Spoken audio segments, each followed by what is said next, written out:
yang ada di darat, 20% berasal dari kegiatan yang ada di laut. Bahkan di Palung Mariana, di sana udah ditemukan sampah plastik. Berarti sampah plastik itu ada di tempat yang banyak orang, sampai tidak pernah ada orang masuk ke dalam sana. Plastik yang manusia gunakan untuk membungkus dan memberi umur yang lebih panjang bagi makanan mereka, kemudian menyelinap masuk ke piring mereka. Tanpa sadar, manusia juga menimbun plastik berukuran mikroskopik dalam sistem pencernaannya. Kita baru aware terhadap polusi plastik itu mungkin baru tahun 2000-an lah gitu, di mana laut kita ternyata ada 5 triliun pieces plastik dan kemudian ada lebih dari 250.000 ton plastik gitu di laut.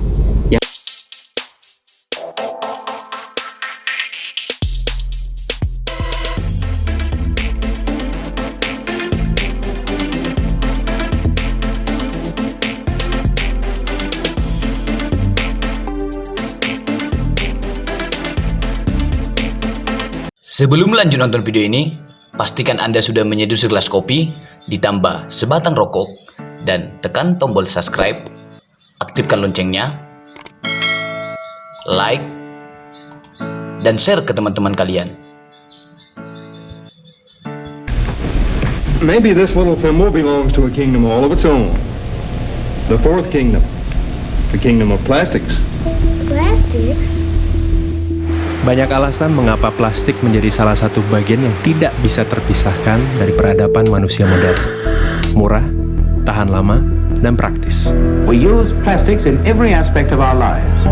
Engineering, the home, decoration, medicine, art, and games. Segala macam alasan mendukung terciptanya plastik. Plastics come from many different raw materials. Saat itu, penggunaan kantong kertas dianggap membahayakan lingkungan.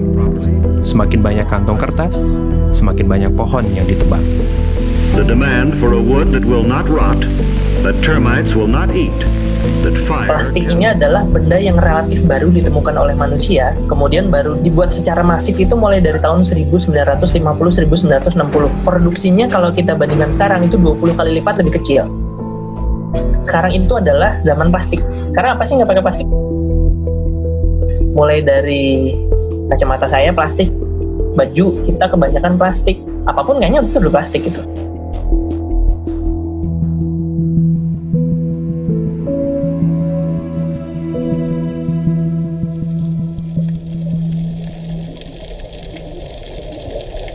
Seiring waktu, plastik yang awalnya adalah barang substitusi untuk menyelamatkan lingkungan, berubah menjadi polutan.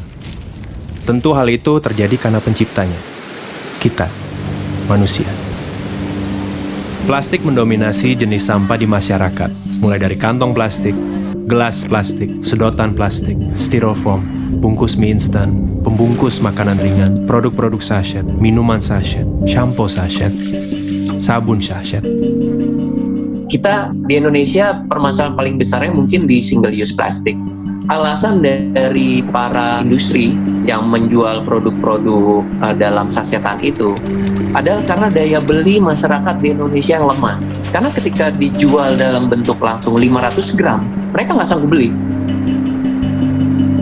Indonesia ini unik banget, karakter sampahnya ini berbeda satu daerah dengan daerah yang lain.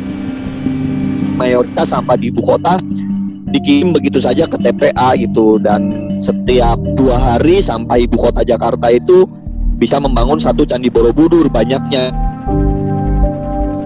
Sifatnya yang sangat sulit terurai, pelan-pelan menjadikan plastik sebagai penghuni tetap bumi.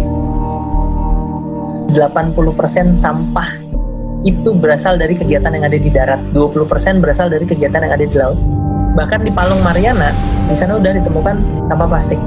Berarti sampah plastik itu ada di tempat yang banyak orang, sampai tidak pernah ada orang masuk ke dalam sana.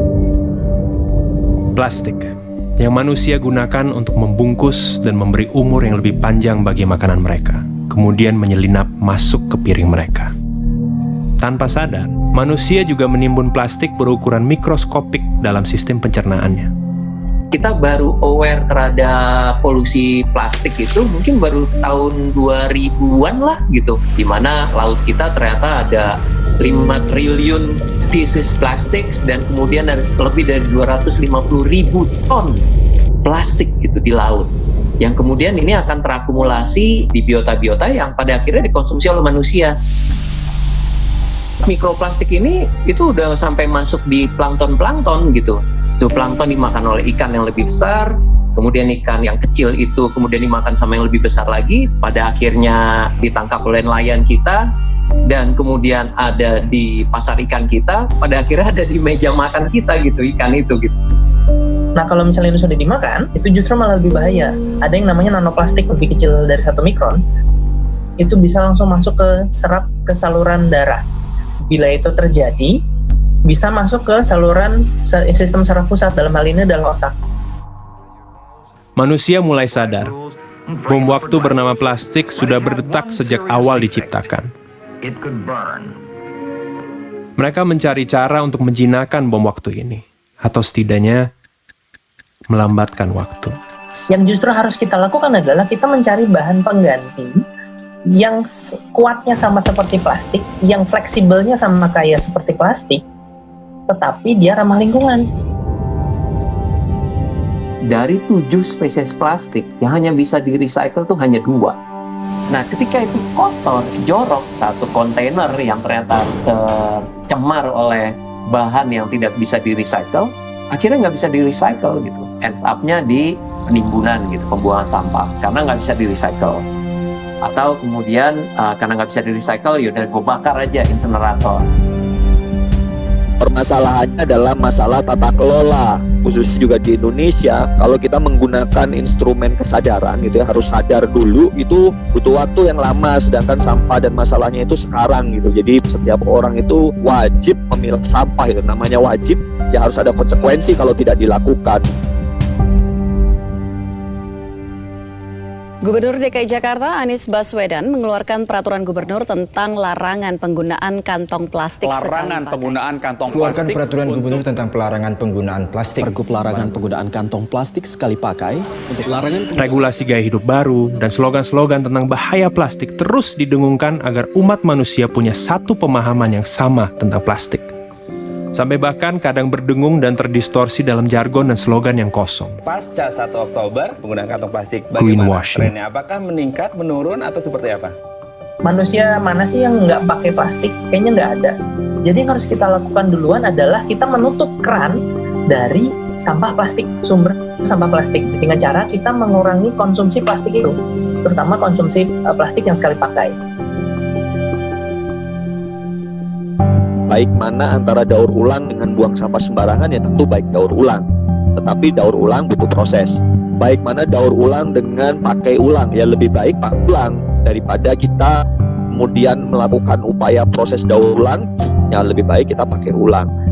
Nah, dari mana lebih baik mana pakai ulang dan reduce atau pengurangan, ya lebih baik pengurangan juga itu. Dan ini sangat erat kaitannya dengan pola hidup dan keputusan konsumsi kita itu ya, bagaimana kita memilih barang, bagaimana kita memilih produk pada saat kita mau melakukan belanja, jangan sampai kita menghasilkan sampah gitu. Tahun 2050 kita akan susah-susah, kemana-mana kita ngambil ikan, dibuka isi perutnya isinya plastik, yang ujung-ujungnya itu karena kita. Makanya kita harus berbuat sesuatu supaya sampah plastik ini tidak kembali lagi ke manusia. Yang paling bagus ya, saya akan menjaga lingkungan karena lingkungan ini akan kita wariskan ke anak cucu kita, ke keturunan kita. Pilihannya ada di kita.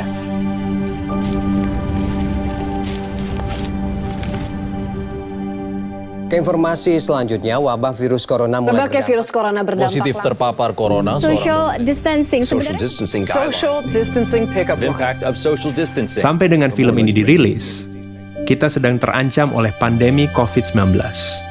Pandemi membuat manusia mengambil jarak dengan sesama, juga dengan plastik. Penggunaan plastik menurun karena manusia hanya diam di rumah. Di Jakarta, terjadi penurunan jumlah sampah hingga mencapai 620 ton per hari. Di Bogor, penurunan jumlah sampah mencapai 100 ton per hari. Now the coronavirus has taken over as the biggest worry for many, as air pollution has dissipated. So yes, we are seeing significant emissions reductions. Kualitas udara di Indonesia, khususnya kota Jakarta, jauh lebih bersih lantaran Wabah virus corona, polusi udara di China justru berkurang drastis. The ozone layer of our planet is now healing.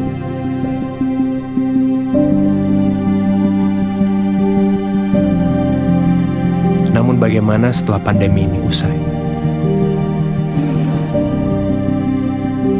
Nah, kalau saya berpikir, nanti kalau saya sudah mati, kemudian nanti ditanya malaikat, kamu dulu ngebuang sampah berapa banyak nih? Ini akibatnya loh, nanti jangan-jangan dikasih lihat, oh ini sampah yang sudah saya buang sembarangan ke sungai, nanti dimakan sama ikan ini. Waduh, kayaknya dosa saya banyak nih.